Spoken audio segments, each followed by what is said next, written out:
আকীদাকে নষ্ট করে দেয়। তার জন্য তাবলীগ করতে হলে কোরআন দিয়ে তাবলীগ করে। সূরা মাইদা আয়াত নম্বর 67, সহিহ বুখারী হাদিস নম্বর 3461। আল্লাহ নবী বলেছেন, বাল্লিগু আন্নী ওয়ালাউ আয়া, আমার একটা কথা যদি জানা থাকে তুমি তাবলীগ করো। তাবলীগ করেন তো কিসের হতে হবে বলেন? কোরআন এবং হাদিসের।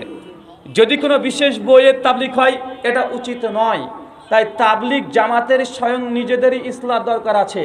যে তারা যদি ইসলাহ করে ফেলে এবং দিনকে নির্ধারণ না করে, 3 দিন 40 দিন 3 মাস দিন নির্ধারণ না করে তাবলীগ করার প্রয়োজন। তাবলীগ হবে 24 ঘন্টা। রাস্তাতে একটা লোককে বিড়ি টানতে দেখছেন, ওকে এখনই বলতে হবে বিড়ি খাওয়া হারাম, এটা হচ্ছে আপনার তাবলীগ। কথা কি বুঝতে পারছেন? তাবলীগের জন্য দিনক্ষণ ঠিক করতে হয় না। 3 দিন 40 দিন কেন 4 বছর চলে যান যদি প্রয়োজন হয়, স্ত্রীর কাছে অনুমতি নিয়ে। কিন্তু আপনি যেটা মনে করছেন যে 3 দিন গেলে এই নাকি, 40 দিন গেলে এই নাকি, জীবন চিল্লা দিলে এই নাকি, এগুলো সব মিথ্যা কথা।